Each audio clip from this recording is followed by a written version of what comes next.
अभी फिलहाल इस चैप्टर को खत्म करते हैं। नर्वस टिश्यू आखिरी टिश्यू बचा हुआ है ना,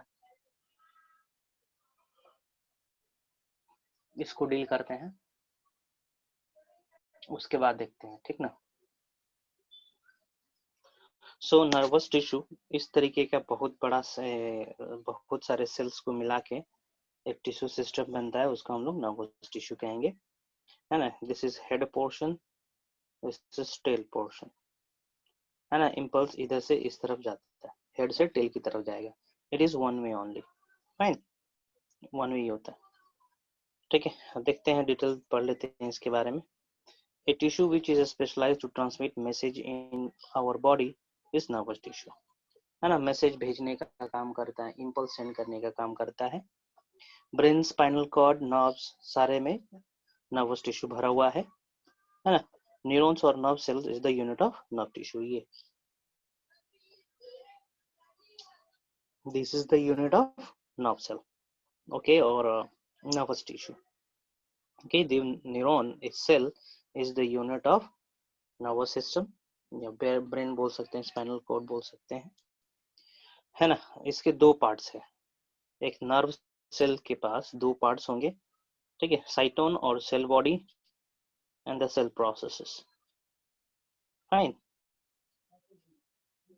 contain a central nucleus, cyton या सेल बॉडी किसको कहेंगे हम लोग, ठीक है, इसको, इसको, ठीक है, इस पोर्शन को सेंट्रल न्यूक्लियस और साइटोप्लाज्म रहेगा, है ना। और इसमें प्रेजेंट रहते हैं छोटे छोटे इस तरीके से ग्रैन्यूल्स, जिसको निसल्स ग्रैन्यूल्स कहते हैं। This Nissl granule is associated with ribosome and protein production.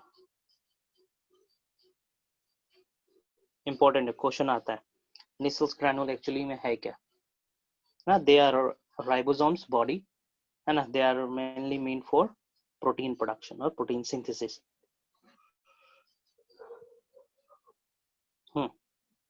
Cyton हो गया, बॉडी हो गया। दूसरा हम लोग पुकारते हैं सेल प्रोसेसेस। सेल प्रोसेसेस कहने का मतलब साइटोप्लाज्म से एसोसिएटेड बॉडीज। तो साइटोप्लाज्म से एसोसिएटेड है ये वाला पोर्शन और ये सब, ठीक है। सो हम इन सभी को डेंड्रोन्स और डेंड्राइट्स भी कहते हैं, और इस पोर्शन को हम लोग कहेंगे एक्सोन, है ना। एक्सोन एक्चुअली में एक डेंड्राइट का ही एलोंगेशन है, फाइन, डेंड्राइट का एलोंगेशन, ठीक है। होता क्या है, यहाँ पे रिसेप्टर्स होते हैं, ठीक है, रिसेप्टर्स है यहाँ पे। रिसेप्टर्स के पास इम्पल्स जनरेट हुआ, है ना। वो इम्पल्स रिसीव किया, ये डेंड्राइट रिसीव किया, रिसीव करने के बाद इस तरीके से इधर से इस डायरेक्शन में ट्रांसमिट कर देता है, फाइन, इस तरीके से ट्रांसमिट करता है, ठीक है। डेंड्रॉन्स हेल्प करता है रिसीविंग में और एक्सोन ट्रांसमिट आउट कर देता है, ठीक है। एक हम स्ट्रक्चर बना रहे हैं यहाँ पे डेंड्राइट के, नर्व टिश्यू के, नर्व सेल के।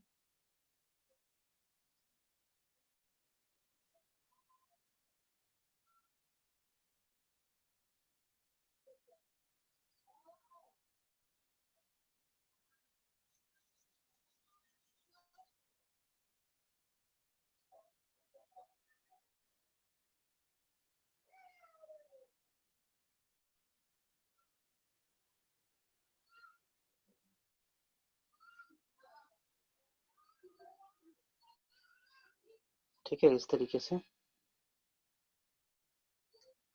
बाकी सब तो बता ही दिए, है ना। इसके ऊपर एक प्रकार के स्पेशल सेल्स प्रेजेंट है, जिसको हम लोग कहते हैं श्वान सेल, ठीक है। ये सेल है, जैसे कि आप पेन पकड़िए और पेन को चारों तरफ से आप अपने फिंगर्स में कैप्चर करिए, है ना, उसी का तरह स्ट्रक्चर है। सो ये एक एक सेल है, this is one cell, okay, this is one cell, another cell here, again another cell, है ना। इस लॉन्ग स्ट्रक्चर को चारों तरफ से बांधे हुए हैं, इसको हम लोग कहते हैं स्वान सेल,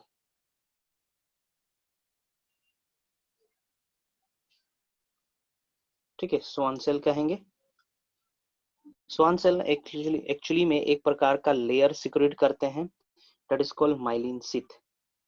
ठीक है, माइलिनेशन करते हैं। माइलिन शीथ एक प्रकार का फैटी नेचर का मटेरियल है ना, which don't allow the impulse to leak from this axon।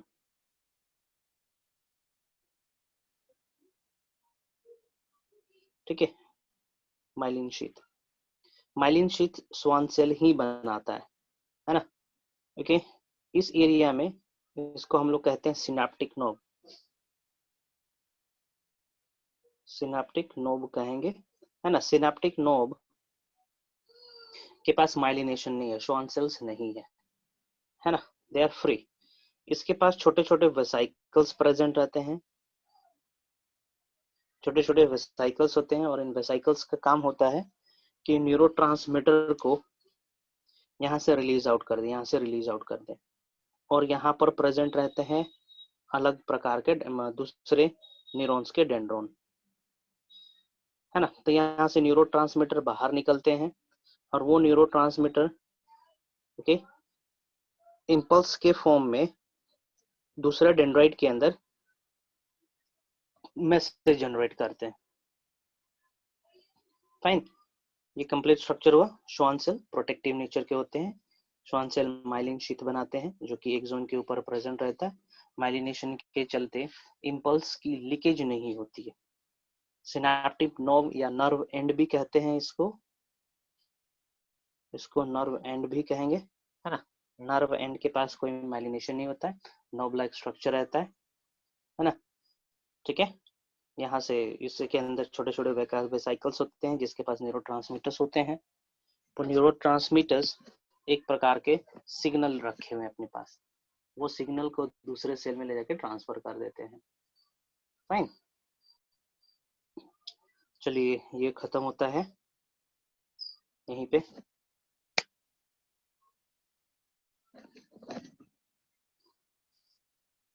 ठीक है ठीक है ठीक है, ये रहा सिनेप्टिक नोब फॉर एग्जांपल।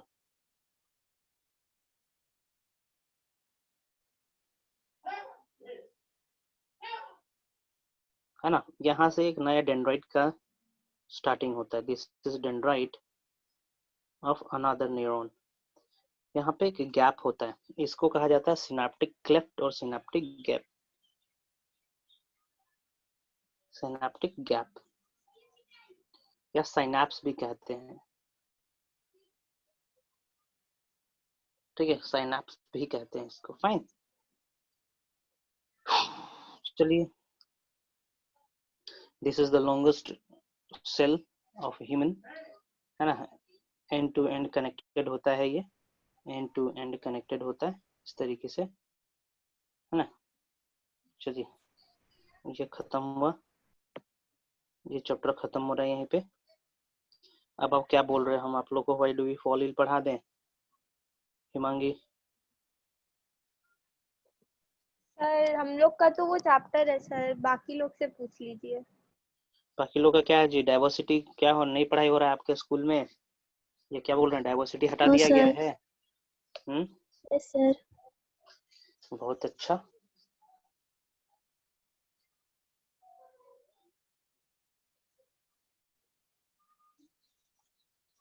देखते हैं। सर एक और रिक्वेस्ट था सर। क्या बोलो? सर जब पूरा कोर्स हो जाएगा बायो का, तब सर एक बार हम लोग को सर प्रोफेस और सर बाकी फेजेस के बारे में बता दीजिएगा सर, थोड़ा बहुत। क्लास 11 में मेडिकल, क्लास 11 तुमको मेडिकल से करना है या फिर हाँ इंजीनियर सर। बनना है? क्या बनना है? हाँ सर मतलब क्या? पीसीएम भी लेंगे सर, मेरे घर में तो यही बात चल रहा है। Then you will get to know in class 11 prophase metaphase. ठीक है, प्रोफेज सर मेटाफेज थोड़ा क्लास बहुत 11 सर। में। ठीक है, आपको हम इंडिविजुअली पढ़ा देंगे। Thank you sir. ठीक है,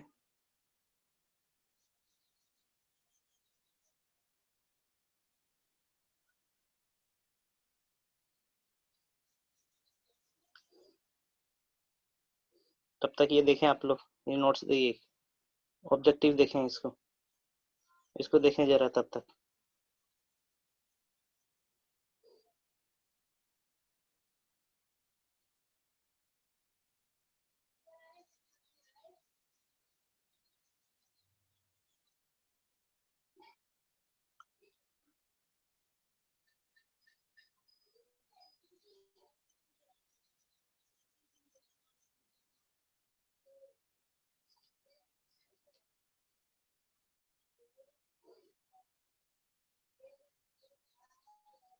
deleted portion matter is around in our surrounding, ये डिलीट किया है। अच्छा, डाइवर्सिटी इन लिविंग, ये डिलीट किया हुआ है।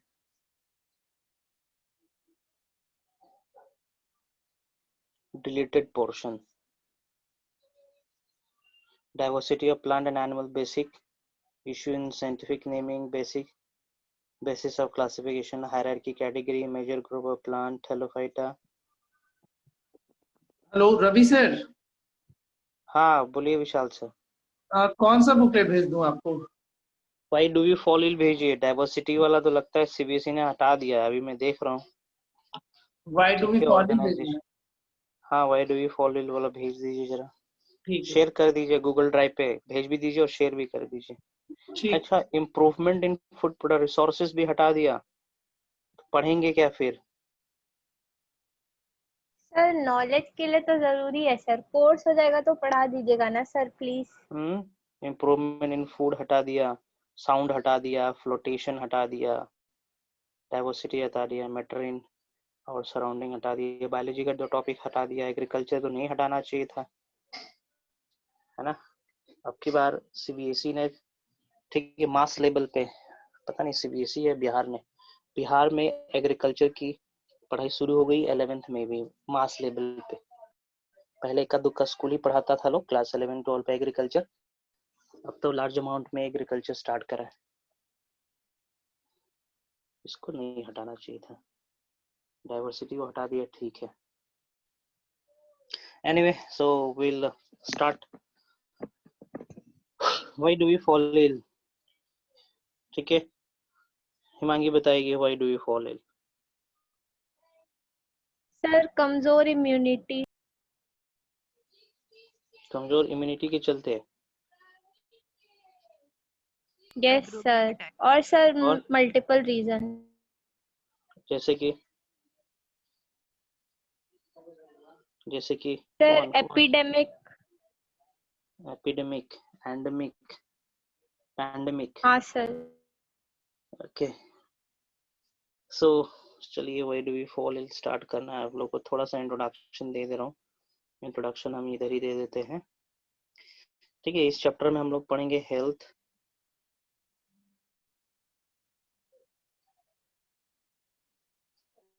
ठीक है।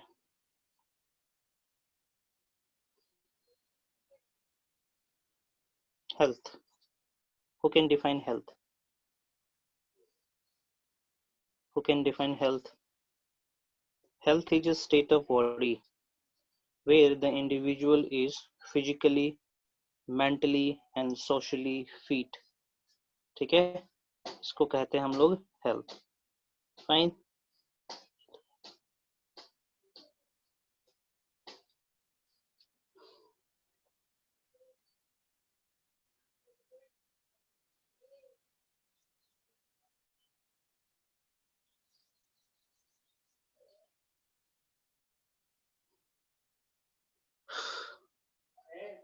it's very hot here.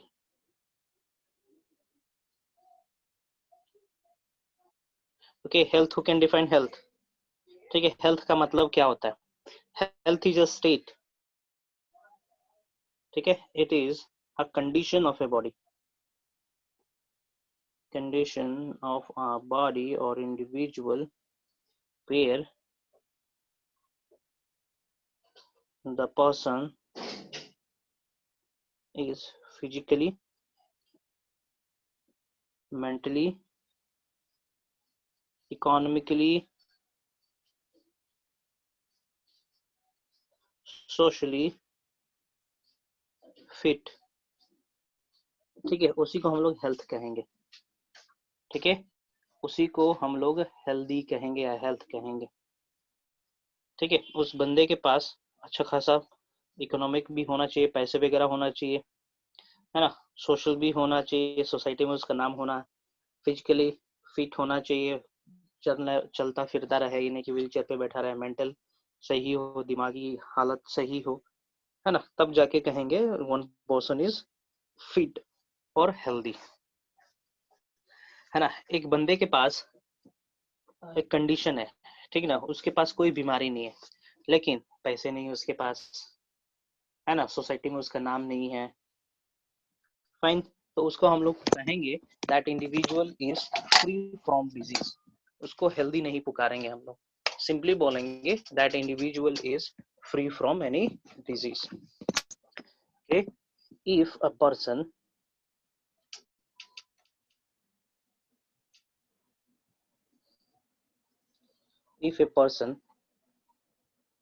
has good physical and mental condition but do not has proper economic and social condition, economic and social condition, then उस समय then the person is said to have, then the person is said to be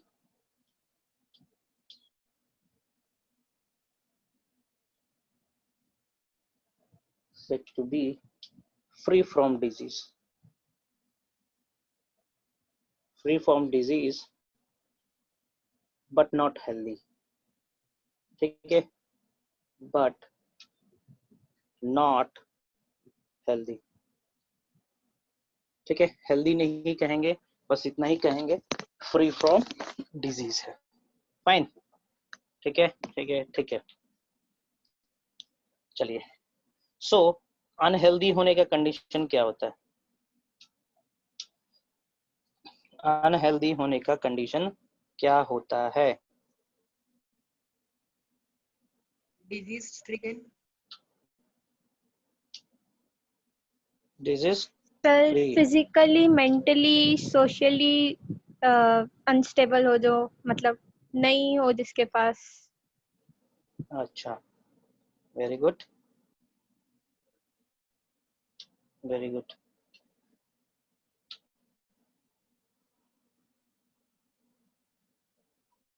ठीक,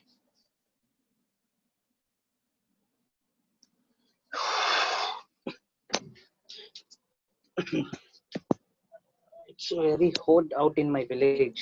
ability, What about in Bokaro? अपना बोकारो महान। बोकारो का क्या condition है? आज मैं मछली पकड़ने गया था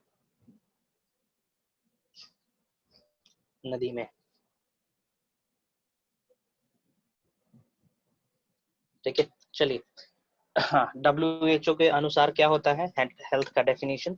state of complete physical, mental and social wellbeing and not मरली द एब्सेंस ऑफ डिजीज और इंफॉर्मेटिव, ठीक ना। डिजीज हेल्थ का मतलब सिर्फ और सिर्फ डिजीज फ्री कंडीशन ही नहीं होना, ठीक है ना, अच्छा खासा पैसा हो, गरीब ना हो, इतना गरीब ना हो खाना ना मिले उसे, है ना, लोग चंदा मांगने जाए उसके पास तो चंदा दे दे, इतना कैपेसिटी हो उसके पास, है ना, कुछ योगदान करे सोसाइटी के टुवर्ड्स, फाइन, उसी को हम लोग कहेंगे हेल्थ, ठीक है। हेल्थ इज वेल्थ, ये तो सुने होंगे आप लोग डायलॉग, ये फ्रेज तो जानते होंगे, ये सेंटेंस तो ये वर्ड तो जानते होंगे, इडियम्स तो जानते होंगे, हेल्थ इज वेल्थ, बताएंगे हेल्थ इज वेल्थ का मतलब क्या होता है? Mishra ji, Mishra ji, she is there और नॉट? Yes sir. बताओ। So, health is wealth means that if a person is healthy, then only the person is capable of earning money and doing all the other various things too. I think so. ऐसे ही कुछ होता है। ठीक है, health is wealth मतलब यदि health रहेगा तभी तो पैसा कमाएंगे, है कि नहीं है ना। यदि हमारे पास हेल्थ है तभी तो अर्न कर पाएंगे मनी, यदि हेल्थ नहीं है तो अर्न कैसे करेंगे? सी, हेल्दी होने से हमारा वर्किंग एफिशिएंसी ज्यादा होता है, ओके, हेल्दी होने से हमारा वर्किंग एफिशिएंसी ज्यादा होता है, ज्यादा अच्छे से काम करते हैं, मेंटल प्रेशर नहीं रहता है, दिमागी हालत सही रहता है, आंख से देख पाते हैं, ठीक है ना, हाथ को बहुत तेजी से हम लोग चला पाते हैं, ठीक है, तो मतलब कि health is directly related with money. More health, good health means we can work efficiently, है ना। चलिए आगे बढ़ते हैं। पर्सनल हेल्थ क्या होता है? पर्सनल हेल्थ कहने का मतलब आपका खुद का इंडिविजुअल का कंडीशन, शरीर का कंडीशन, है ना।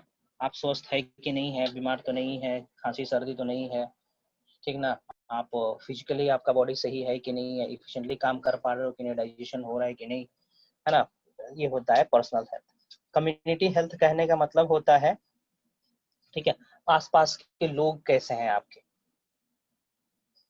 ठीक है, आसपास के लोग कैसे हैं। कहीं कम्युनिटी में एक प्रकार का पेंडेमिक डिजीज तो नहीं है, एपिडेमिक डिजीज तो नहीं है ना, तो उसको हम लोग बोलेंगे कम्युनिटी हेल्थ। ठीक है, जब हम इंक्लूड करेंगे अपने आसपास का इन्वायरमेंट और देखेंगे कि वो हेल्दी है कि नहीं है, वहां पे लोग बीमार तो नहीं है, स्वस्थ है ना, तब हम कहेंगे our community health is good. आप सही हो, ठीक ना, तो आपका पर्सनल हेल्थ सही है कहा जाएगा। लेकिन आपके पड़ोसी मुल्क में, मतलब आपके पड़ोसी घर में हो सकता है कोई मलेरिया से सफर कर रहा हो, कोई माल न्यूट्रिशन से सफर कर रहा हो, है ना, तो हम बोलेंगे this community is not healthy, है ना। जैसे कि हम कह देंगे कि सेक्टर 4 एरिया में जो हॉस्पिटल्स है, बोलेंगे हाँ इस एरिया का कम्युनिटी हेल्थ सही नहीं है, यहाँ पर सिर्फ बीमार लोग ही हैं। It's true, fine. हाँ, the various factors that can help to maintain community health are क्या क्या स्ट्रैटेजी अपना सकते हैं हम लोग in order to maintain our community health। पढ़ो जरा ये पांचों पॉइंट पढ़ो, जो समझ में ना आए पूछो। Come on, go through।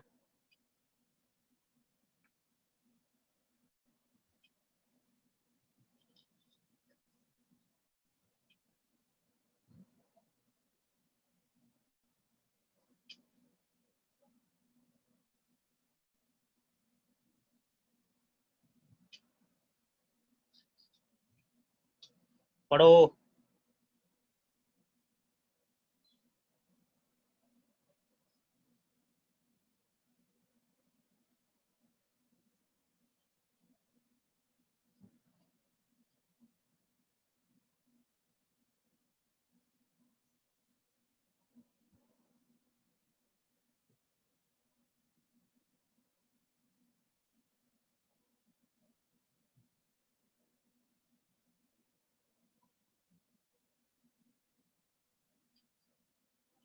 Maintaining proper hygiene and sanitary condition of our environment कहने का मतलब क्या है?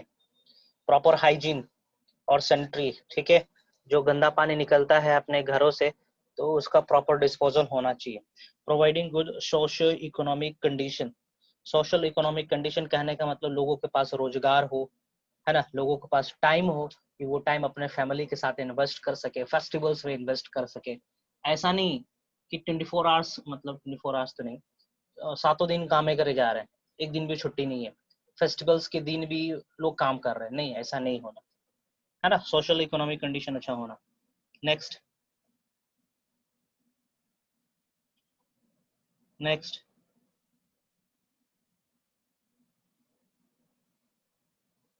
ठीक है, imparting health education and promoting public awareness. हाँ, इसके बारे में अच्छा डायलॉग कौन दे सकता है? Swayam, are you there? Okay, that long boy, hello hello hello, am I audible to everyone? हाँ जी, बोलो जी। पॉइंट नंबर 4 के बारे में लेक्चर देंगे थोड़ा, imparting health education and promoting public awareness, इसके बारे में।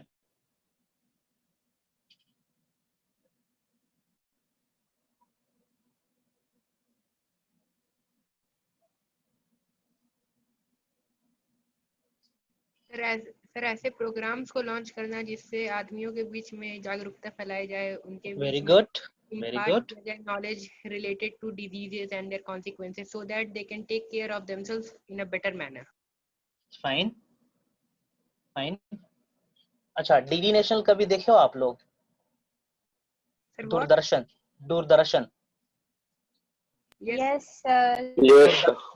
ठीक है। दूरदर्शन में ज्यादातर इन सभी चीजों से रिलेटेड एडवर्टीजमेंट आता है ना। GTV, आज तक, स्टार प्लस, इन सब पे तो सब पेड आता है, मतलब कि कमर्शियल है ये सब। ठीक है, ज्यादा कमर्शियल आते हैं, अवेयरनेस वाला बहुत कम आता है ना। सो DD नेशनल वगैरह देखोगे, गवर्नमेंट चैनल्स देखोगे तो उसमें आता है ज्यादातर, है ना। हम कैसे प्रिवेंट कर सकते हैं डिजीज को, क्योर क्या है, ये सब के बारे में, हाइजीन कैसे मेंटेन करेंगे, ये सब के बारे में निरंतर बताया जाता है, हमेशा बताया जाता है। कुछ दिन पहले रामायण या महाभारत स्टार्ट हुआ था DD नेशनल पे, तो उस दौरान आपने इनकाउंटर करा होगा एडवर्टीजमेंट्स, तो उसमें अपने गौर करा होगा कि ज्यादातर हेल्थ से रिलेटेड ही एडवर्टीजमेंट्स आते हैं, है ना। तो अवेयर करेंगे, लोगों को अवेयर करेंगे, बताएंगे न्यूज़पेपर, टीवी के माध्यम से, रेडियो के माध्यम से कि what is the benefit of good health, कैसे किया जा सकता है, कैसे हम बचें। Fine fine.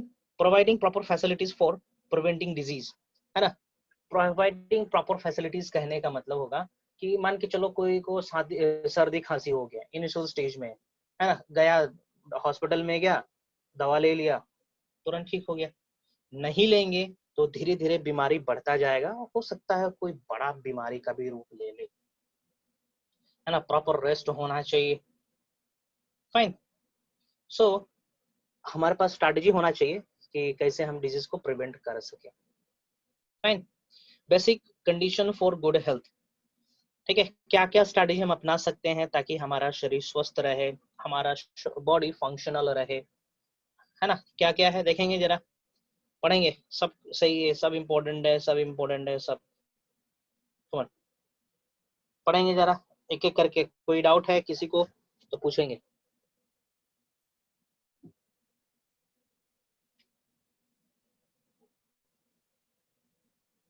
सर एडिक्शन तो अच्छा भी हो सकता है ना। क्या बोली हिमांगी? सर एडिक्शन जो है सर वो अच्छा भी तो हो सकता है। किस चीज का एडिक्शन? दारू पीने का? सर नहीं सर, पढ़ाई करने का या फिर पेड़ में पानी देने का। तो सर वो पॉजिटिव भी तो हो सकता है। ठीक है, हियर एडिक्शन कहने का मतलब है ना, हेल्थ से रिलेटेड है, हेल्थ से रिलेटेड है। कभी आपने सुना है क्या कि उस बंदे को एडिक्शन है कि सुबह सुबह उठ के योग कर रहा है? That is understood. Addiction sir तब एडिक्शन और हॉबी में अंतर क्या रह जाएगा? Yes, ठीक ना। बोल देगा कि उसको दारू पीने का हॉबी है, अजीब लगेगा। That is not, वो तो हॉबी होता ही नहीं है, उसको एडिक्शन कहेंगे हम लोग के, ठीक ना। Himangi, I know you know simply you asking this कि एडिक्शन क्या है, ठीक है। नहीं एडिक्शन सर, जो होता फिर है भी सर वो तो नेगेटिव, पॉजिटिव और नेगेटिव दोनों हो सकता है ना। ज्यादातर हम लोग एडिक्शन शब्द नेगेटिव के लिए इस्तेमाल करते हैं। फाइन, नेगेटिव के लिए इस्तेमाल करते हैं। ओके,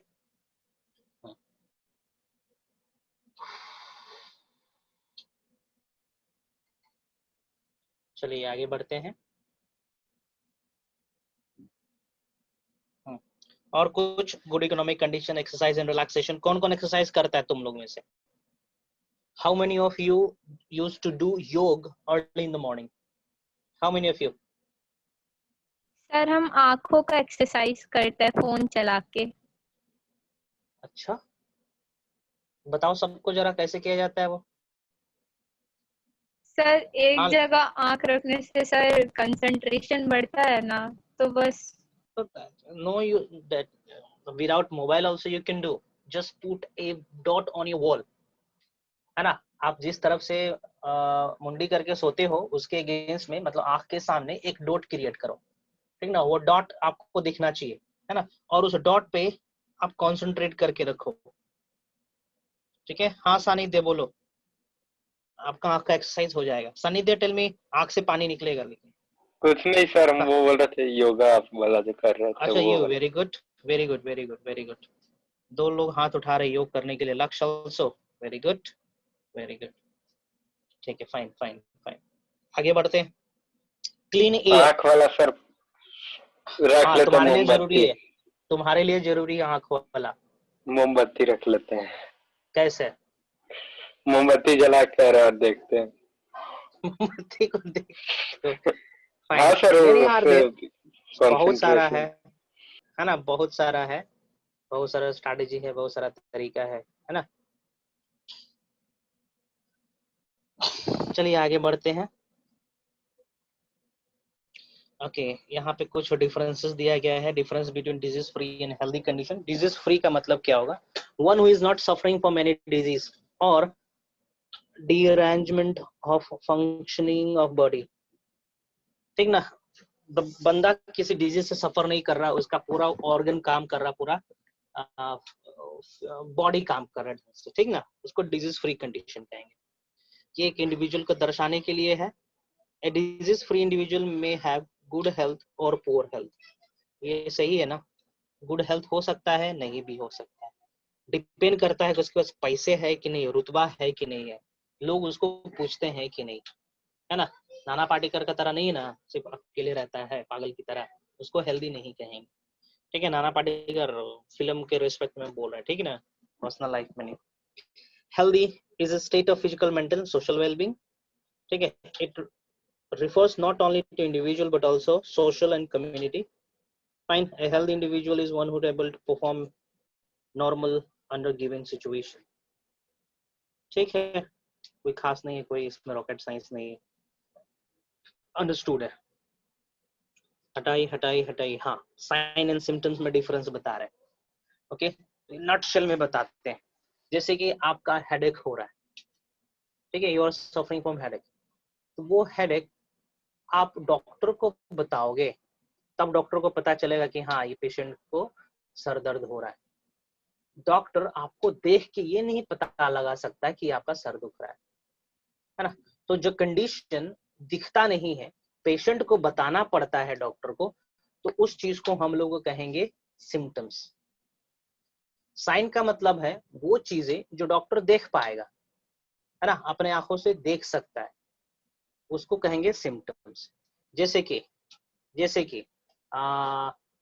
बॉडी टेम्परेचर राइज हो जाएगा, डॉक्टर के पास जाओगे, टच करके, बॉडी टच करके बता देगा कहाँ, वो एक प्रकार का सिम्टम हो गया, ठीक है। कहीं पे स्वेलिंग हो रखी है बॉडी पार्ट में, ठीक है, आंख येलो हो रखा है, फिजिकली देख के बता देना कि हाँ ये गड़बड़ी है शरीर में। सर हम लोग ये तो कह सकते हैं कि सिम्टम्स का एडवांस लेवल है साइन? ना, साइन का एडवांस लेवल है, सिम्टम्स बोल सकते हो। नहीं सर, मतलब सिम्टम्स नहीं दिख रहा है ना, उसके बाद साइंस तो उजागर हो गया ना। साइन उजागर हो गया, हाँ, तो आप बोलना क्या चाह रहे हो? सिम्टम्स का ज्यादा एडवांस तरीका है साइन, ये बोल रहे हो? हाँ सर। हाँ तब ठीक है, ठीक है, के ठीक है, चलो यही है। देखिए स्टमक एक क्या क्या लिखा है सिम्टम्स में, ये लिखा है। हाँ, साइन में क्या है? रैशेस है, स्वेलिंग है, ठीक है, वो gland changes in colour skin, ये हो गया। पैथोजन बता रहा हूँ। पैथोजन का मतलब होता है, हाँ, जो साइन एंड सिम्टम्स होते हैं, हेल्प करते हैं डॉक्टर को कि आपके अंदर गड़बड़िया को जान ले, है ना। आपने सुना होगा कि आप डॉक्टर के पास जाते हो तो तरह तरह के टेस्ट लिखता है, यूरिन टेस्ट, स्टूल टेस्ट, है ना, एक्सरे, ठीक है, MRI, ठीक है, CT scan, etcetera etcetera. Actually में वो जानना चाहता है कि गड़बड़ी है आपके शरीर में तो किस लेवल का गड़बड़ी है ना। बैक्टीरियल इन्फेक्शन है तो कौन सा बैक्टीरिया का इन्फेक्शन है, वो जानना चाहता है ना। वो इसलिए टेस्ट लिखा क्योंकि फिजिकली वो जान नहीं पा रहा है ना। फॉर एग्जाम्पल, आपका पैर दर्द हो रहा है, घुटने में दर्द हो रहा है ना, तो घुटने के अंदर सिनोवियल फ्लूइड है कि नहीं है डॉक्टर नहीं देख सकता, बोलेगा कि हाँ भैया इसका छोटा नॉर्मल स्कैन कर लीजिए, है ना, जिसमें फ्लूइड हम देख पाए, या फिर बोन्स सही है कि नहीं वो देख पाए, कार्टिलेज सही कि नहीं वो देख पाए ना। उसके लिए एक छोटा सा, ठीक ना, और रेडिएशन टेस्ट लिखेगा, ठीक है, रिपोर्ट आएगा तो रिपोर्ट के अनुसार फिर मेडिसिन देगा, आपको ट्रीट करना शुरू करेगा। Fine. Next is pathogen. Pathogen कोई भी फॉरेन पार्टिकल्स होता है जो हमारे शरीर में जाके हमारे शरीर में रहेगा और गड़बड़ी पहुंचाना शुरू कर देगा, उसको हम लोग पैथोजन कहेंगे। वेक्टर एक ऐसा व्हीकल है जो पैथोजेंस को लेकर आता है हमारे शरीर में, एक लाइन में खत्म करता हूँ. Pathogen is actual disease causing organism. Actual disease causing organism is pathogen. Vector means the vehicle, the agent which carries this pathogen, that is called vector. ठीक है, जैसे कि mosquito is a vector. Fine, mosquito vector है, कुत्ता काटता है rabies हो जाता है. Dog is a vector for rabies. Dog के पास कोई टेंडेंसी नहीं है रेबीज कॉज करने की, उसके अंदर तो वायरस रेसाइड कर रहा है ना, काटेगा तो वायरस हमारे शरीर में आ जा रहा है. फाइन, चलिए यहाँ पे कुछ कुछ वेक्टर दिया गया है और डिजीज का नाम मेंशन करा है. Anopheles mosquito, it transmits malaria, है ना. पैथोजन हो जाएगा यहाँ पे, पैथोजन नहीं दिया, कहीं और दो सेक्शन में दिया होगा. प्लाज्मोडियम वाइवेक्स को ट्रांसमिट करता है. कुलिक्स फिलेरियल वर्म को ट्रांसमिट करेगा, फिलेरियासिस होगा जिसको हम एलिफेंटासिस कहते हैं. Aedes mosquito, yellow fever, dengue. Sir ये कौन सा डिजीज है सर? सेकंड कौन सा? वाला फिलेरियासिस. हाथी पाँव सर. देखे हो? नहीं सर. हाथी पाँव जानते हो? नहीं देखा है फिलेरियासिस? हाथी पाँव नहीं जानते हो? नो ये होता है सर. हाथी. अजीब है यार.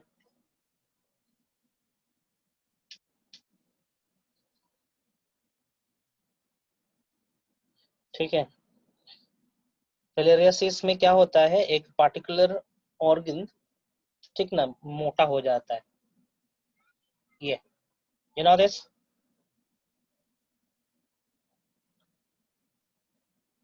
ये नहीं देखे हो? नहीं सर. कहीं नहीं देखो तुम लोग आज तक? ये नहीं सर. हाथी पाँव बोलते हैं इसको, एलिफेंटासिस भी कहते सर हैं. बचपन में बच्चा लोग का पैर वैसे होता है. ठीक ना, this is also known as elephantiasis. Okay, this is known as elephantiasis. Elephantiasis disease भी कहते हैं इसको. एक पैर जो होगा वो हाथी का तरह मोटा हो जाता है. फाइन, हाथी का तरह मोटा हो जाएगा. फिलेरियल वर्म के चलते होता है ये.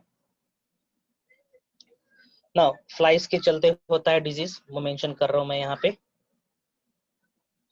हाउस फ्लाई के चलते होता है typhoid, diarrhoea, dysentery, cholera, tuberculosis, conjunctivitis. ठीक है, कंजक्टिवाइटिस आंख का डिजीज है. सैंड फ्लाई के चलते होता है कालाजार. ठीक है, इंपॉर्टेंट नहीं है ये. ओरिएंटल सोर. Typhoid, diarrhoea, dysentery, cholera, tuberculosis, this is important. Conjunctivitis important नहीं है. सैंड फ्लाई के चलते कालाजार होता है, ये इंपॉर्टेंट है. आगे बढ़े, आगे बढ़े. तो ये सब का आपको याद करना पड़ेगा, वेक्टर और डिजीज के नाम, ये आपका काम है. Fine. Tessy fly, sleeping sickness, है ना, ट्रिपैनोसोमा के चलते होता है. ट्रिपैनोसोमा के चलते होता है, होगा, आगे हम आएंगे. ठीक है, ठीक है.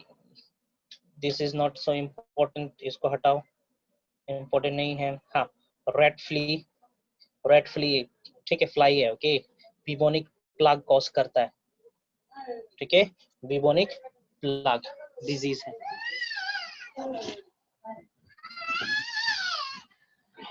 फाइन, चलिए ये देखिए एडिस मॉस्किटो डायग्राम है, हटाइए ये सब हटाइए, इम्पोर्टेंट नहीं है.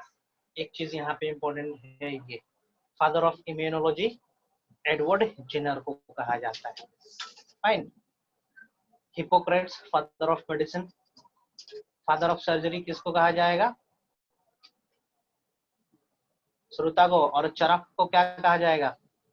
Father of Ayurveda. चलिए आते हैं हम लोग एक्यूट एंड क्रोनिक डिजीज में. ठीक है, acute and chronic disease. Acute disease कहने का मतलब ऐसा डिजीज जो कम समय के लिए लास्ट होता है हमारे शरीर में, बहुत तुरंत खत्म हो जाएगा. कहने का मतलब it will vanish from our body within a week और 2 ना, उसको एक्यूट डिजीज कहेंगे. जैसे खांसी, सर्दी, ठीक ना, डिसेंट्री, डायरिया, कॉलरा, टाइफॉइड, ये सब. क्रॉनिक डिजीज कहने का मतलब ऐसा डिजीज एक बार यदि हो जाए it will be there in the patient life for lifetime, उसको chronic disease कहेंगे। तो सबसे ज्यादा क्वेश्चन यही से आता है, chronic disease और acute disease क्या होता है। फाइन सर ट्यूबरकुलोसिस को ठीक नहीं कर सकते? No, we can not treat it 100%, है ना, लाइफ लॉन्ग मेडिसिन लेना पड़ता है।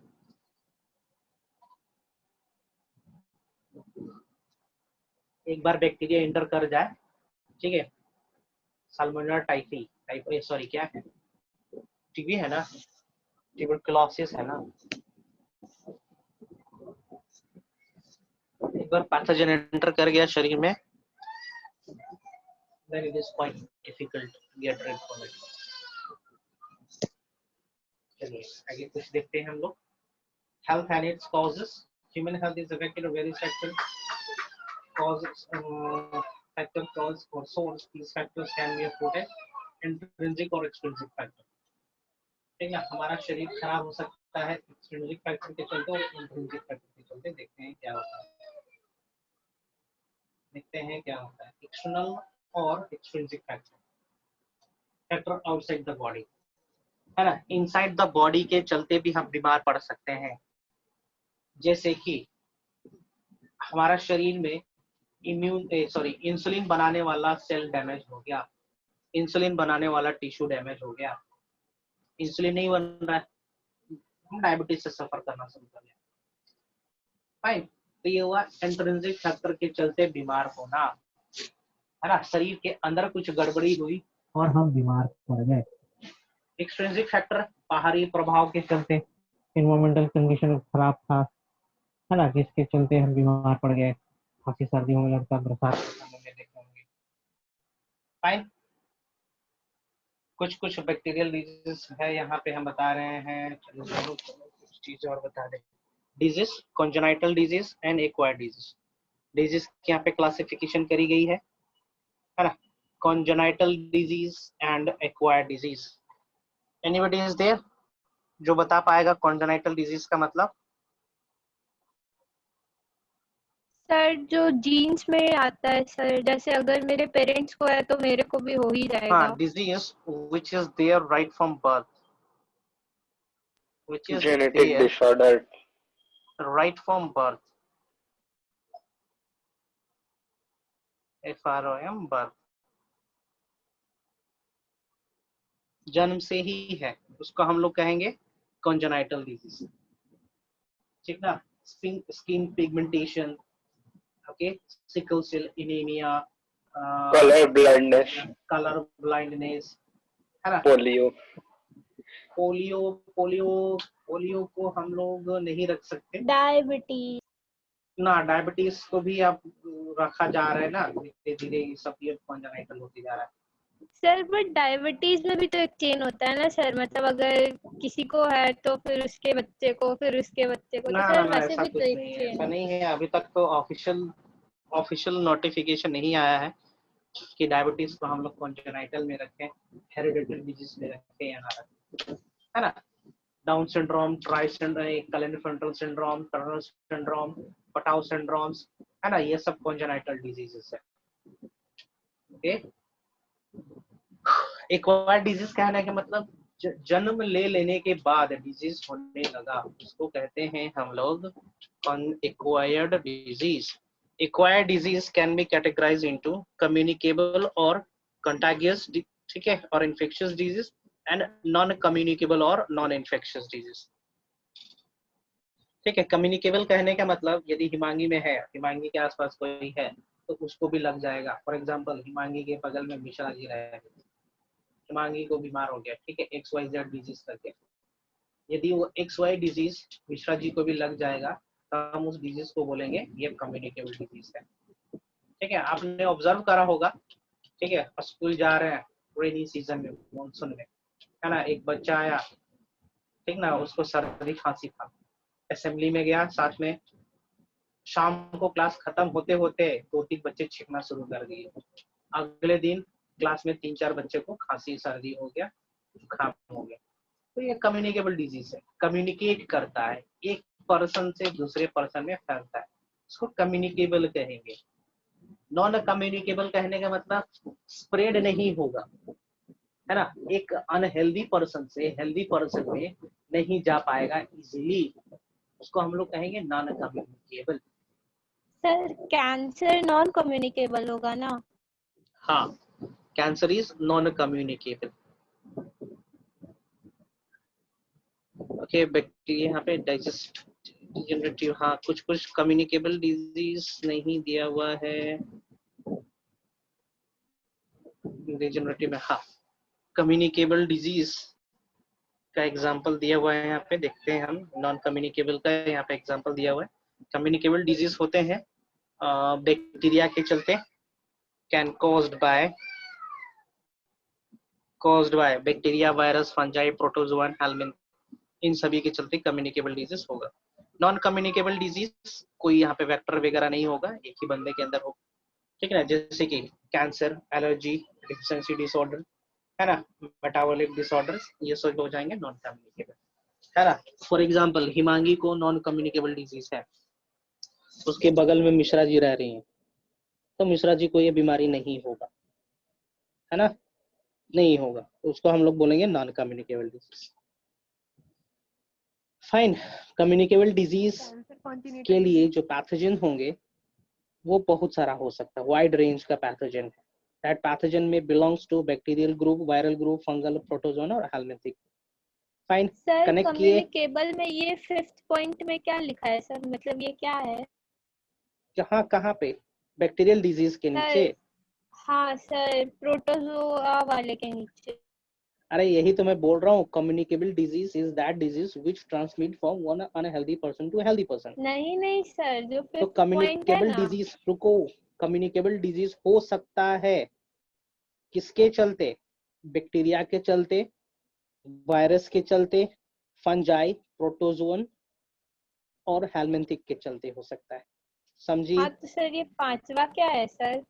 5वां हेलमिंथिस, ठीक है। Yes sir.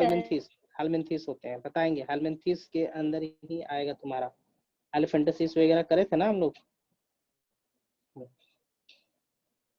सो देखेंगे बैक्टीरियल डिजीज, ट्यूबरकुलोसिस।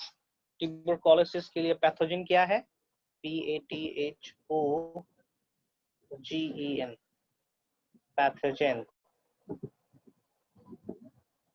ठीक है। पैथोजन क्या है इसके लिए देखते हैं, ट्यूबरकुलोसिस के लिए। Mycobacterium tuberculosis, mode of infection क्या है? Droplets infection. फॉर एग्जांपल एक बंदे को ट्यूबरकुलोसिस है, वो छींकेगा ना, ड्रॉपलेट्स में चला जाएगा माइकोबैक्टीरियम ट्यूबरकुली, है ना, और बगल में कोई दूसरा बंदा है तो उसको भी डिजीज हो जाएगा। Fine, okay.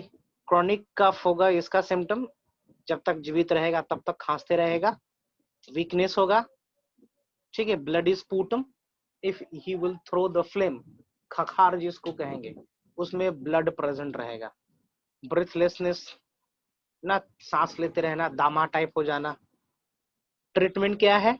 डॉट सेंटर जाना पड़ता है इसको, डायरेक्ट ऑब्जर्वेशन ट्रीटमेंट थ्री, और डायरेक्ट ऑब्जर्वेशन ट्रीटमेंट थ्री होता है।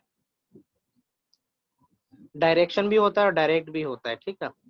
डॉट्स एक्चुअली एक प्रकार का स्ट्रैटेजी है, कंडीशन है जहाँ पे पेशेंट को जाना पड़ता है ना, और वहां पे टाइमली डॉक्टर्स मेडिसिन देंगे, है ना, तो उसको फॉलो करना पड़ता है, तब जाके वो बीमारी कंट्रोल होता है।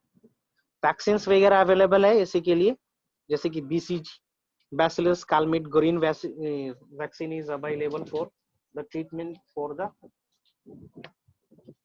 of tuberculosis. So BCG vaccine का फुल फॉर्म पूछता है, मोस्ट इंपॉर्टेंट यहाँ पे इंपॉर्टेंट क्या है? BCG वैक्सीन का फुल फॉर्म, ठीक है, डॉट्स, ये सब इंपॉर्टेंट है। कॉलेरा, विवरी कॉलेरा के चलते होना, ठीक है, ठीक है। डायरिया, डिहाइड्रेशन, एंटीबायोटिक्स और ओरल सॉल्ट्स, ये इंपॉर्टेंट है। डायरिया कहना मतलब frequent water urination, stool pass होना, ठीक ना। कॉलेरा उतना इंपॉर्टेंट नहीं है। टाइफाइड फीवर, साल्मोनेला टाइफी के चलते होता है, ये इंपॉर्टेंट है, ठीक है। फीवर, लॉस ऑफ एपेटाइट, भोजन में मन ना लगना, ठीक है, eruption spots, rashes, abdomen, diarrhoea है, ये सब है। Detection by Widal test, Widal test एक प्रकार का टेस्ट है, ठीक है। Widal test is a type of test which confirms the presence of Salmonella typhi in the blood, ठीक है।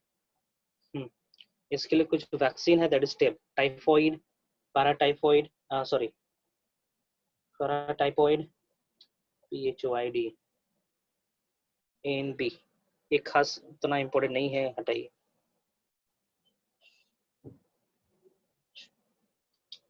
नॉट सो इम्पोर्टेंट है ना, इम्पोर्टेंट नहीं है, you can leave. Diarrhoea salmonella के चलते हो सकता है, हटाओ, ये इम्पोर्टेंट नहीं है, ठीक है। Water stool, vomiting, headache, fever, abdominal pain, okay. Antibiotic like penicillin can treat diarrhea. Diphtheria, Corynebacterium diphtheriae, ये भी इम्पोर्टेंट नहीं है, ठीक है। DPT वैक्सीन का फुल फॉर्म जानना जरूरी है, डिप्टेरा, पर्टोसिस एंड टेटनस, है ना, ये इम्पोर्टेंट है। DPT का फुल फॉर्म क्या है ये पूछता है। वुफिंग कफ, दैट इज पर्टोसिस, ठीक है, बोरोलिया पर्टोसिस के चलते होता है ना, लंग्स का प्रॉब्लम है वुफिंग कफ, okay. persistent large bouts of cough prevented by DPT, ठीक है। कुकुर खांसी जिसको बोलते हैं, ओके, कुकुर खांसी बोलते हैं उसको, बहुत तेजी से आदमी खांसता है, इसमें खैर उतना इंपॉर्टेंट नहीं है। आप लोग के लिए इंपॉर्टेंट क्या हुआ, ट्यूबरकुलोसिस, टाइफॉइड, है ना, ये इंपॉर्टेंट है। मूविंग फॉरवर्ड और बैक्टीरियल डिजीज देखते हैं। निमोनिया इंपॉर्टेंट है, स्ट्रेप्टोकोकस निमोनिया के चलते होता है, स्ट्रेप्टोकोकस निमोनिया को ही डिप्लोकोकस निमोनिया कहा जाता है, ओके। लंग्स में इन्फेक्शन होता है, खास करके बच्चों का, ठीक है। टेम्परेचर ज्यादा हाई होता है, टेट्रासाइक्लिन से ट्रीट किया जा सकता है, मेडिसिन है ये। टेटनस और लॉक जो, है ना, टेटनस और लॉक जो का मतलब बताता हूँ, है ना। क्लोस्ट्रिडियम टेटानी के चलते होता है ये। Sustain contraction of body muscle, spasm, lockjaw, unconscious stretching of facial muscle, TT vaccine. बताते हैं टेटनस में होता क्या है ना। टेटनस में इम्पल्स, नर्व इम्पल्स जाने का टेंडेंसी बंद हो जाता है, इससे होगा क्या, आदमी का डेथ भी हो सकता है। फॉर एग्जाम्पल ब्रेन से सिग्नल गया कि हमें लंग्स मसल्स को या फिर एब्डोमिनल मसल को, डायफ्राम मसल को और चेस्ट मसल को कॉन्ट्रैक्ट करना है, जिसके चलते हम सांस ले पाते हैं, है ना। अब मैसेज गया ही नहीं कि उसको रिलैक्स करो, तो रिलैक्स नहीं होगा, उसी कंडीशन में होगा। सांस तो ले लिए हम, सांस छोड़ नहीं पा रहे क्योंकि मसल फिर से रिलैक्स हो नहीं रहा है, तो इस केस में सांस लेना और छोड़ना बंद हो चुका है ना, इसके चलते डेथ भी हो सकता है, होता ही है, ये होता है। अब मान के चलो हमारा जॉ जो है, ठीक है, जॉ वो लॉक्ड हो गया, ठीक है, कॉन्ट्रैक्ट हो गया, रिलैक्स हो ही नहीं रहा है, तो हम सांस नहीं ले पाएंगे, कुछ खा नहीं पाएंगे, we will die, ठीक है। टेटनस ये इंपॉर्टेंट है। प्लाक और black not so important, leprosy, anthrax ये इंपॉर्टेंट है, बैसिलस एंथ्रेसिस के चलते होता है, ठीक है। Nausea, vomiting, ultimately blood in vomiting, ये सब कुछ सिम्टम्स हो गए, साइन हो गए, ठीक है। चलिए और ये सब इम्पोर्टेंट नहीं है, हटाओ ना। वायरल डिजीज देखते हैं, इंपॉर्टेंट है। पोलियो वायरल डिजीज है, poliomyelitis is the name of disease, cause होता है पोलियो वायरस के चलते। फीवर, हेडेक पैरालिसिस, ठीक है। OPV, ओरल पोलियो वैक्सीन के चलते हम इसको प्रिवेंट कर सकते हैं, अर्ली स्टेज में ले तो। एक बार यदि हो जाए तो ये छोड़ेगा नहीं, ध्यान देंगे। इन्फ्लुएंजा मोस्ट इम्पोर्टेंट, ठीक है। ऑर्थोमिक्सो वायरस के चलते होता है, या इन्फ्लुएंजा वायरस भी कहते हैं, सबसे ज्यादा यही बीमारी होता है तुम लोग में। स्नीजिंग, खांसी, पेन, बॉडी पेन, ठीक ना, बॉडी टेम्परेचर हाई, ये दोनों इंपॉर्टेंट है। फाइन, आ गया, ठीक है, ये सब हटाइए, नॉट सो इम्पोर्टेंट। हाँ measles, measles not so important, ठीक है। मीजल्स वायरस के चलते होता है।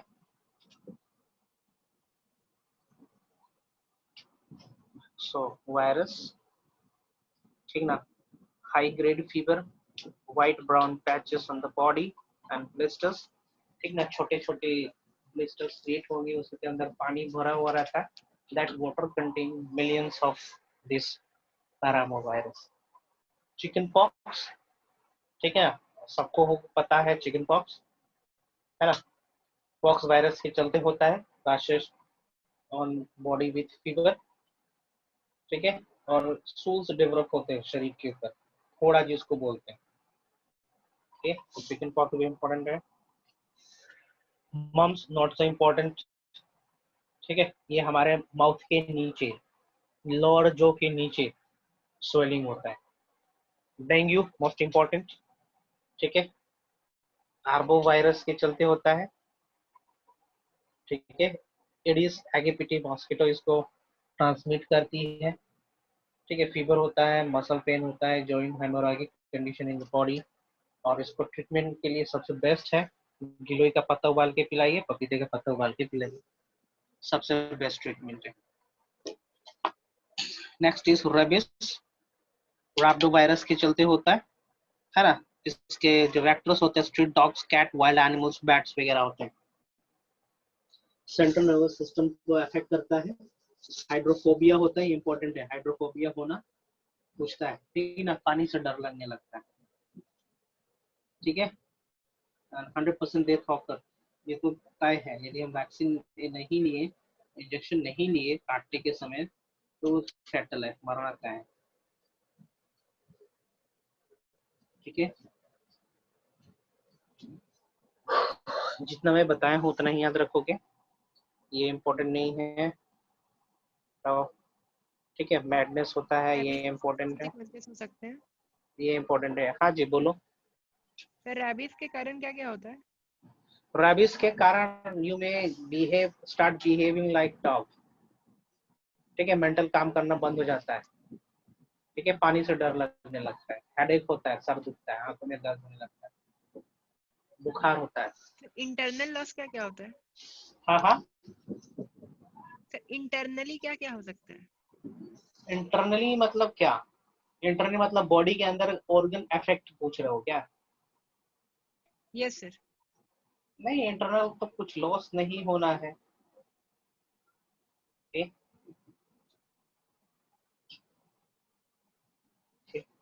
मेंटल वगैरह डिस्टर्बेंस होना है।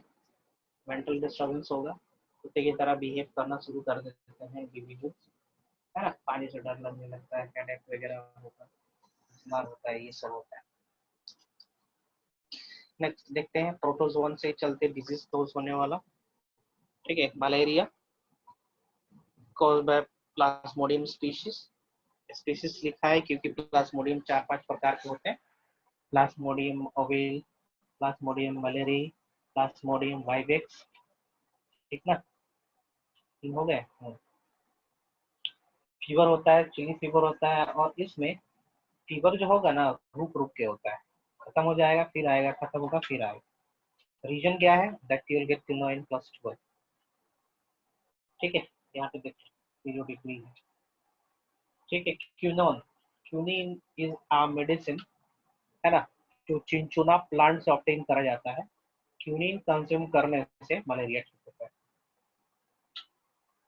ठीक है। अफ्रीकन जो होते हैं, ये अफ्रीकन को मलेरिया ज्यादातर नहीं होता है, because they are carrier for some disease, genetic disease, okay.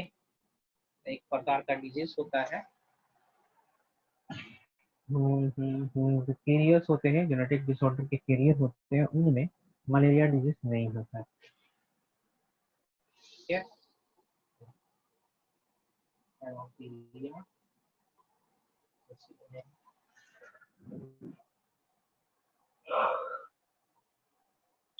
आगे बढ़ते हैं। एमोपियसिस इंटेस्टाइनल, ठीक है, ये हटाइए। डायरिया, ठीक है, उतना खास इंपॉर्टेंट नहीं है। अफ्रीकन स्लीपिंग सिकनेस, ये इंपॉर्टेंट है, ठीक है, ट्रिपैनोसोमा के चलते होता है। Patient feel sleepy, nervous system impairment, के दिमाग काम नहीं करता है। Kala azar, high fever associated with enlargement of spleen and काला लीवर। आजार क्या होता है? ठीक है, डिजीज है कालाजार भी, और क्या है ना, जिसमें बुखार लगता है, बीमार बहुत दिन तक रहेगा, है ना, बॉडी पे कभी कभी स्पॉट्स वगैरह भी डेवलप होने लगते हैं। ठीक है, बॉडी पे स्पॉट्स वगैरह डेवलप होने लगता है। कैंसर स्प्लीन, लीवर है? फूल जाता है, लीवर काम करना बंद कर देता है, डाइजेशन नहीं होता है, खाने में मन नहीं लगता है, शरीर पतला होने लगता है धीरे धीरे। सर कैंसर कॉन्जेनिटल डिजीज क्यों नहीं है? कैंसर कॉन्जेनाइटल इसलिए नहीं है क्योंकि ये पास नहीं होता है from okay some cancers are congenital. ठीक ना, कुछ बच्चे जन्म लेते हैं ब्लड कैंसर से, ठीक ना, तो वो कॉन्जेनाइटल हो गया। ओके, कुछ होते हैं कैंसर्स में भी बहुत प्रकार के होते हैं, तो कुछ कैंसर कॉन्जेनाइटल है। जनरली कैंसर होता है तो ऑन्कोजेनिक के चलते, ठीक है, ऑन्कोजेंस के चलते, ऑन्कोजेंस एक्टिवेट हो जाएंगे, ठीक है, और sir cancer genetic convert disorder के इनटू, कारण होता है क्या?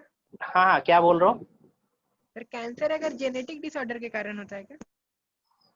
नहीं, कैंसर जेनेटिक डिसऑर्डर के चलते नहीं होता है। कैंसर कोस करने वाला चीज हमारे शरीर में ही प्रेजेंट है ना, वो इनएक्टिव फॉर्म में है। कैंसर एक्चुअली में क्या, किसी भी चीज का अनकंट्रोल्ड तरीके से ग्रोथ होना, दैट इज कैंसर ना। किसी भी चीज का कोई एक पर्टिकुलर टिश्यू या सेल, क्लस्टर ऑफ सेल, उसका ग्रोथ होने लगना अनकंट्रोल तरीके से, गड़बड़ होता है क्या? हाँ ठीक ना, तो उसको कैंसर कहेंगे। अब मान वो कैंसर कॉजिंग एजेंट नहीं, जीन हमारे शरीर में ही है, लेकिन वो सप्रेस्ड है ना, उसको हम लोग प्रोटोऑन्कोजोन या सी ऑन्कोजोन कहते हैं, सर वो अपने ऑन्कोजन कहते एक्टिवेट हैं। होता है कि किसी कारण से? हाँ क्या बोल रहे हो? सर वो कैंसर कॉजिंग जो जीन्स है उस कैसे एक्टिवेट होता है? वो एक्टिवेट होता है कार्सिनोजेनिक सब्सटेंसेस के चलते, है ना, स्मोक के चलते, स्मोकिंग के चलते, ड्रग के चलते, है ना, अल्कलॉइड्स एक्टिवेट कर सकते हैं उसको, कुछ रेस, ठीक ना, हार्मफुल रेडिएशंस उसको एक्टिवेट कर देता है ना। एक्टिवेट होने से अनकंट्रोल ग्रोथ होने लगता है, तो ट्यूमर का फॉर्मेशन हो जाएगा। एक्टिवेट? हाँ क्या बोल रहे हो? सर मोबाइल कंप्यूटर्स के रेडिएशन से एक्टिवेट हो सकता है? इट कैन बी, ठीक ना, हो सकता है, ठीक ना, एकदम नहीं होगा ये नहीं बोल सकते हम, चांसेस इज देयर, बहुत कम चांस होते हैं, ठीक ना। और हार्मफुल रेडिएशंस तो है ही है, जो थर्मल पावर प्लांट्स का रेडिएशन निकल रहा है, ठीक है, अल्ट्रावायलेट लाइट है, ठीक है, गामा रेस है, बीटा रेस है, अल्फा पार्टिकल्स है ना, ये सब उस ऑन्कोजीन को एक्टिवेट कर सकते हैं, जीन को एक्टिवेट कर सकते हैं, ट्रिगर कर सकते हैं, गामा रेस कर सकता है ट्रिगर उसको।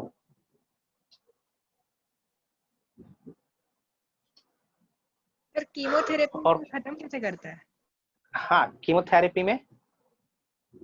कीमोथेरेपी कैंसर को कंट्रोल कैसे करता है? केमिकल, ठीक ना, अब मान के चलो सेल ग्रोथ हो रहा है, सेल अनकंट्रोल तरीके से ग्रोथ हो रहा है ना, तो उसको भी कहीं ना कहीं से मैसेज मिल रहा है ना कि सेल को डिवीजन करवाना है, रैपिडली डिवीजन करवाना है, तो सेल डिवीजन करवाने के लिए केमिकल्स की आवश्यकता पड़ेगी, है ना, तो हम दूसरा केमिकल डालेंगे, तो जो नेचुरली एग्जिस्टिंग केमिकल है और हमारा डाला हुआ केमिकल एक साथ इंटरेक्ट करेगा, डिस्टर्ब कर देगा जो नेचुरली एग्जिस्टिंग केमिकल्स है। इस तरीके से केमोथेरेपी इसको कंट्रोल करता है कुछ दिन तक, कुछ हद तक, है ना। सी, कैंसर को ट्रीटमेंट में हमें करना क्या होता है, जो सेल डिवीजन रैपिडली हो रहा है, ट्रिगर्ड हो रखा है, उसको सप्रेस करना होता है, रोकना होता है ना, नहीं रोकेंगे वही कैंसर हो गया। सर सेल का अनकंट्रोल ग्रोथ कैसे हार्मफुल हो सकता है? उसे केवल वॉल्यूम बढ़ेगा बॉडी का? अरे भाई, मान के चलो आपके पास शरबत बनाना है, तो शरबत बनाने के लिए आप चीनी, नमक, नींबू सब इक्वल रेशियो में डालोगे ना, सब्जी बनाना है, तेल नमक मसाले सब इक्वल रेशियो में डालोगे। अब तुम तेल कम डाल दिए, नमक डाल दिए ज्यादा, तो क्या होगा? वो खाने लायक होगा? क्या वो नॉर्मल सब्जी कहलाएगा? नहीं। What happens in cancer? One type of cell starts proliferating in enormous amount. दूसरे सेल्स उसके अपेक्षा में कम है, तो इम्बैलेंस होगा कि नहीं होगा?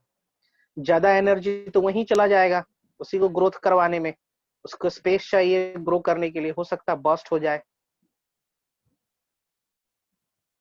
है ना?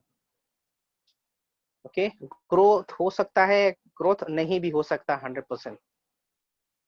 ब्लड कैंसर बहुत सुने हो आप, ठीक ना? सुने होंगे, अरे यार उसको ब्लड कैंसर हो गया, खून बनना बंद हो गया, या फिर कोई एक कंपोनेंट ब्लड में ज्यादा बन रहा है, तो ब्लड का कंपोजिशन डिस्टर्ब हो जाता है। ब्लड में 45% कॉर्पोसेल्स प्रेजेंट है और 55% प्लाज्मा है। अब कॉर्पोसेल्स का सिंथेसिस कम या ज्यादा हो गया, ब्लड का कंपोजिशन डिस्टर्ब हुआ, फ्लो में डिस्टर्ब होगा, ब्लड प्रेशर में डिस्टर्बेंस आएगा, क्लोटिंग में डिस्टर्बेंस आएगा, इट इज कैंसर। और पूछो। सर कैंसर पूरे बॉडी में स्प्रेड कैसे होता है? ठीक है, दैट इज मेटास्टासिस, एक फिनोमेनन होता है। ठीक है, मेटास्टासिस एक फिनोमेनन होता है जो एक बॉडी से सिग्नल है, ये केमिकल ही होते हैं, ठीक ना? एक बॉडी से वो सिग्नल जनरेट होके, है ना, दूसरे बॉडी पार्ट में पहुंच जाता है, तो वहां पे भी कैंसर शुरू हो जाता है। ठीक है, that phenomenon is called metastasis. और पूछो। मेटास्टासिस शब्द याद रखेंगे, आप लोग भी लिख लेंगे मेटास्टासिस। ठीक है, दो प्रकार का कैंसर या ट्यूमर पढ़ते हैं हम लोग, मैलिग्नेंट एंड बेनाइन। नहीं पढ़ना आप लोग को, हटाइए। और पूछो जी, नहीं तो हम आगे बढ़ना है।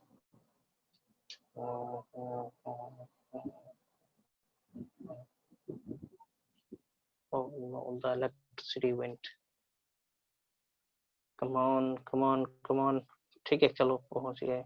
ये सब इम्पोर्टेंट नहीं है, हटाओ। हाँ, हेलमिंथियस डिजीज, हेलमिंथ के चलते होता है। Ascariasis, ascariasis is a disease caused by Ascaris lumbricoides. ठीक है, abdominal spasm, ठीक ना? क्या बोलते हैं उसको, दर्द होना, ठीक ना? स्टीफ हो जाना muscle, insomnia, vomiting, elephantiasis, filariasis, Wuchereria bancrofti के चलते होता है मेरा एलिफेंटासिस डिजीज। ठीक है, एलिफेंटासिस डिजीज ये हुआ, इस तरीके से होता है। ठीक है, तो इसमें इम्पोर्टेंट है सिर्फ ये एलिफेंटासिस। पढ़ना चाहो पढ़ सकते हो। ठीक है, ठीक है, ठीक है, ठीक है। यहाँ पे कुछ न्यूट्रिशनल डिसऑर्डर्स दिया हुआ है। न्यूट्रिशनल डिसऑर्डर्स कहने का मतलब ऐसे डिजीज जो स्प्रेड नहीं होता है एक पर्सन से दूसरे पर्सन में। मरसमस, क्वाशरकोर, xerophthalmia, rickets, beriberi, pelygrus, scurvy, which do not spread from one person to another person. ठीक है, यहाँ से ये इम्पोर्टेंट है, pain, that is protein energy malnutrition. ठीक ना? ये दो प्रकार का होगा, मरसमस और क्या बोलेंगे, क्वाशरकोर। हाँ, सो मरसमस किस में होगा? Infant below 1 year of age, है ना? और क्वाशरकोर होता है इन्फेंट अबव 1 ईयर एज। होगा कहीं पे, होना चाहिए, होना चाहिए, होना चाहिए। यस, क्वाशरकोर। ठीक है, क्वाशरकोर होगा 1 साल से बच्चे बड़े होंगे तब, ठीक ना? मरसमस, ठीक है, छोटे बच्चों में होता है, 1 साल से छोटे होते हैं उनमें। ठीक है, तो हमारा देश ज्यादातर सफर करता है क्वाशरकोर मरसमस से। उनको सही ढंग से प्रोटीन और कार्बोहाइड्रेट भी नहीं मिल पाता है। फाइन, चलिए। ओके, ये इंपॉर्टेंट है, प्रोटीन एनर्जी माल न्यूट्रिशन को मरसमस और क्वाशरकोर कहा जाता है, ये इंपॉर्टेंट है। फाइन, आयरन डिफिशियंसी के चलते एनीमिया होता है, नॉट सो इम्पोर्टेंट आयोडीन के चलते गोइटर होता है मोस्ट इम्पोर्टेंट। विटामिन ए, इसको ज़रूरत थैलेमिया भी कहते हैं। बाकी सब इम्पोर्टेंट नहीं है, हटाओ हटाओ हटाओ हटाओ। हाँ, दिस इज इम्पोर्टेंट। हम भावनाओं में बह रहे हैं, यहाँ से स्टार्ट करते हैं।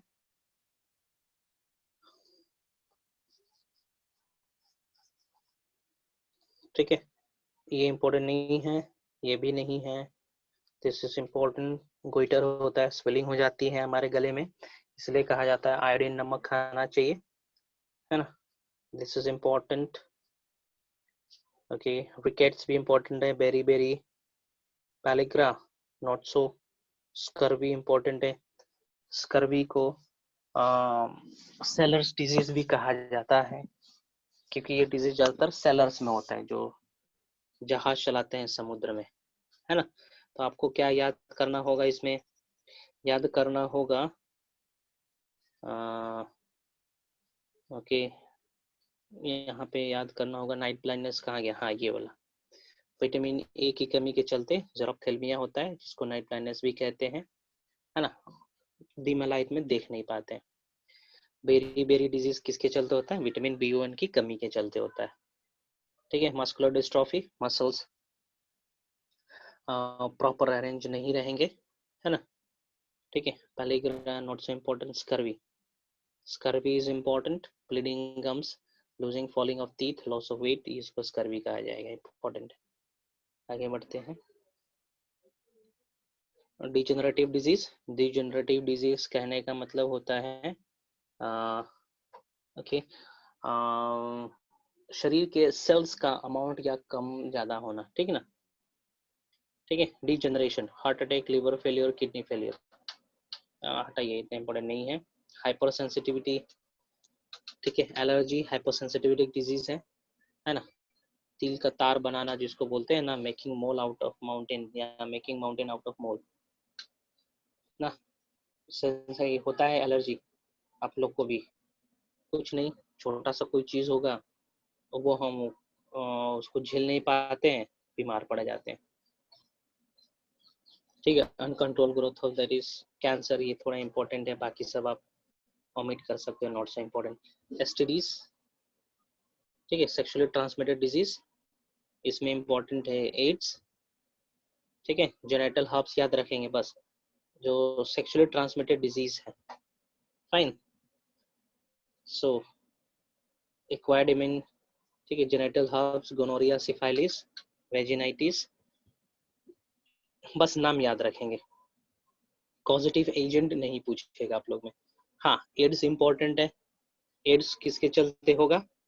एड्स होगा एक्वायर्ड इम्यूनो डिफिशिएंसी डिजीज, और सिंड्रोम ये होता है HIV के चलते। ठीक है, HIV मतलब ह्यूमन इम्यूनो डिफिशिएंसी वायरस, इसके चलते एड्स होता है। केस में क्या होता है? हमारा इम्यून सिस्टम खत्म हो जाता है, डिजीज से लड़ने की क्षमता खत्म हो जाती है। AIDS stands for acquired immunodeficiency syndrome। Syndrome का मतलब होता है कलेक्शन ऑफ सिम्टम्स। एड्स तो कॉन्जेनिटल है। कॉन्जेनिटल है, हाँ हो सकता है, collection of symptoms. Okay, if pregnant mother is suffering from AIDS, है ना, then in most of the cases, 95% of the cases, the chance is that the progeny will suffer from AIDS। तो इसको भी हम कॉन्जेनिटल बोल सकते हैं, क्या कॉन्जेनिटल बोल सकते हैं। लेकिन AZPT कुछ मेडिसिन है, उसको कंजम्पशन करने से, कंज्यूम करने से, ठीक है ना, प्रेग्नेंट वुमन में से डिजीज को स्प्रेड होने से रोका जा सकता है, बच्चे में नहीं जा सकता।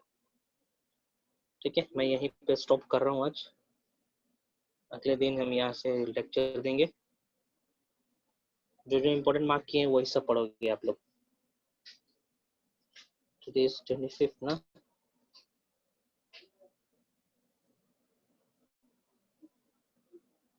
ओके, जो इम्पोर्टेंट मार्क किए हैं वही पढ़ेंगे और क्वेश्चन सॉल्व करोगे।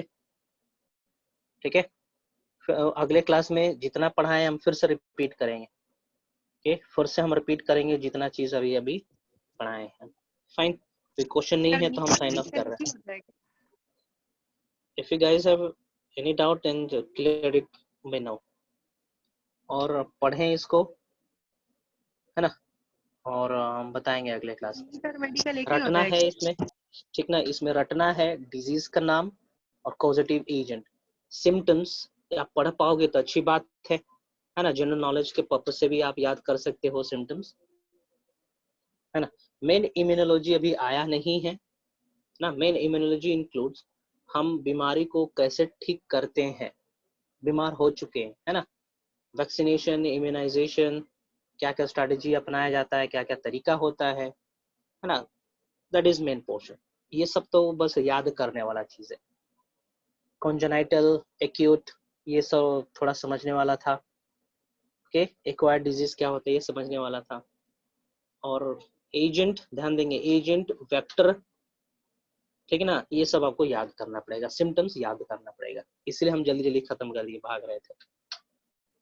Fine, okay.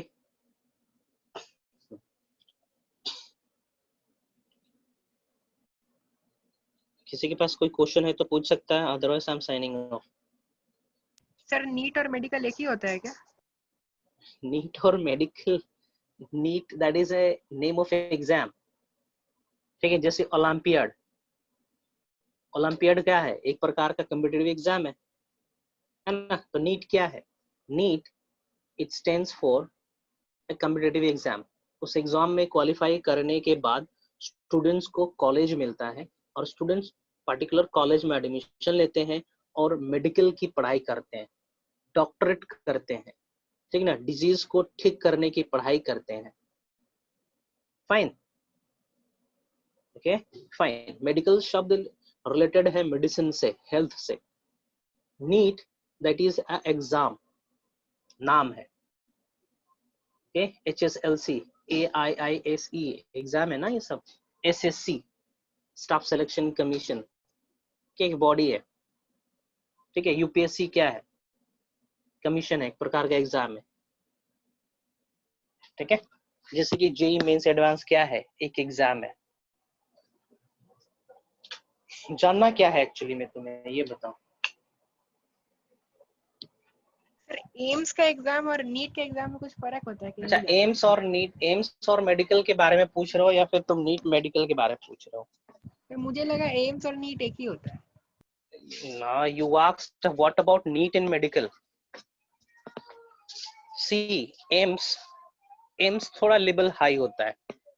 एम्स दिल्ली में है और उसके ब्रांचेस बहुत सारे जगहों पे खुल रहे, बिहार में भी खुल गया है एम्स, है ना। तो एम्स एक अपना खुद का एग्जाम लेता है। नीट एक तरीके से कोलैबोरेटिव एग्जाम है ना। भारत में बहुत सारे कॉलेजेस हैं, government colleges as well as private colleges, है ना। तो उन गवर्नमेंट कॉलेजेस और प्राइवेट कॉलेजेस में एडमिशन प्राप्त करने के लिए एक कॉमन टेस्ट होता है, कॉमन एग्जाम होता है, दैट इज कॉल्ड नीट, है ना। तो नीट क्वालिफाई हो जाएगा जो कैंडिडेट, उनको इन सभी कॉलेजेस में एडमिशन मिल सकता है। लेकिन एम्स में एडमिशन लेने के लिए, दिल्ली एम्स, पटना एम्स सुने हो, है ना, इन सभी में एडमिशन लेने के लिए आपको एम्स का पेपर निकालना पड़ेगा, है ना। एम्स खुद का एग्जाम लेता था। अब की बार मतलब 2020 से ये सुने में आ रहा था कि एम्स और नीट एक साथ ही होगा ना, सब एग्जाम एक ही साथ होंगे, है ना। अब उसमें अच्छा रिजल्ट आने वाले कैंडिडेट्स को, पाने वाले कैंडिडेट्स को एम्स दे दिया जाएगा। सर हम सुने थे नीट के टॉप 50 को एम्स मिलता है। ना ना ना, ऐसा नहीं है, ऐसा नहीं है। एम्स एक अलग बॉडी हो गया, वो खुद का एग्जाम लेता था, वो उसका पेपर टफ होता था क्योंकि उसका सीट कम होता है ना। उससे भी ज्यादा टफ होता है जिपमर, ठीक ना। जिपमर तुम्हारा साउथ इंडियन का एक बॉडी है, वो कंडक्ट करवाता था। तो अभी भी जिपमर एम्स सब एक साथ होने वाला है 2020 से, है ना।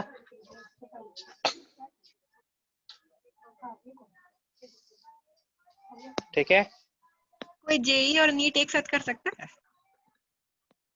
जेई और नीट या कर सकते हो, यदि आप मैथ्स पढ़ते हो और नीट भी दे सकते हो, देते हैं कैंडिडेट्स, बहुत सारे कैंडिडेट्स हैं हमारे यहाँ। मैं सर थे, राजीव सर, उनका एक स्टूडेंट था, है ना, उसने IIT दिल्ली में भी एडमिशन लिया, उसको इंजीनियरिंग पसंद नहीं हुआ, मन नहीं लगा इंजीनियरिंग में, उसने एम्स भी क्रैक करा था। IIT दिल्ली से अपना सामान उठाया, एम्स में चला गया।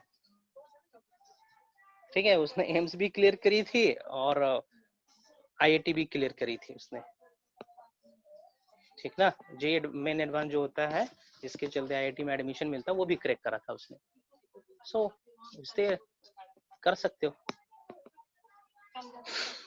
हाँ, तुम्हारे पास मतलब कि एक्स्ट्राऑर्डिनरी दिमाग चाहिए, तब होगा।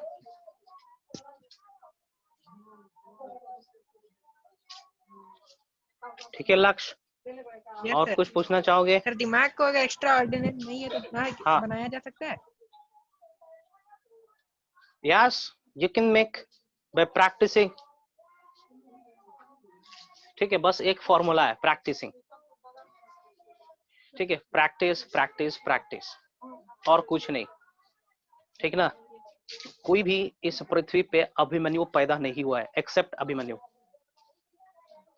है ना।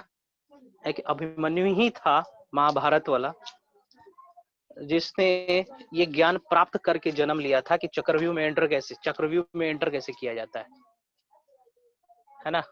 उसके अलावा इस पृथ्वी पे ऐसा कोई मनुष्य पैदा नहीं लिया जो गर्भ से ही चीजों को सीख के आया हो। वो हर चीज यही पृथ्वी पे सीखता है ना। ठीक है, मेडिटेशन करो, प्रैक्टिस करो, समय दो, ज्यादा से ज्यादा इन्वेस्ट करो। ठीक ना, अपना समय रिसोर्सेज का तरह इस्तेमाल करो, ब्रश अप करो। ठीक है, ये then you can become extraordinary. ठीक है, नॉर्मल होते हैं, एक्स्ट्रा ऑर्डिनरी लोग भी नॉर्मल से ही स्टार्ट करते हैं। हाँ, आपके लाइफ का अल्टीमेट एम होना चाहिए ह्यूमैनिटी। लिसन केयरफुली, आपका लाइफ का अल्टीमेट एम होना चाहिए ह्यूमैनिटी, मैनकाइंड के लिए काम करना। सबके लिए मैं बोल रहा हूँ, लिसन एवरीवन। ठीक है, आपका लाइफ का अल्टीमेट एम होना चाहिए ह्यूमैनिटी को मेंटेन करके रखना।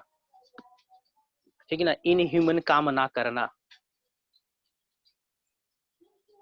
ठीक है, always try to work for your state, work for your people, work for your country, work for your earth, है ना। अपना पेट भरने से वो इंसान नहीं कहलाता, अच्छा इंसान नहीं कहलाएगा जो अपना ही पेट भरने पे लगा हुआ रहता है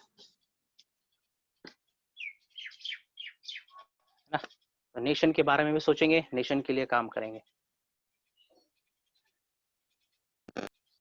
ठीक है, पैसा ज्यादा कमाने से लोग सेटिस्फाई नहीं होता है। ठीक है, जो चीजें करने का मन करता है वो करने से लोग सेटिस्फाई होते हैं। फाइन लक्ष्य, और कुछ क्वेश्चन पूछोगे? That's all. Okay, will meet in the next class. ठीक ना, हम लोग नेक्स्ट क्लास में मिलते हैं।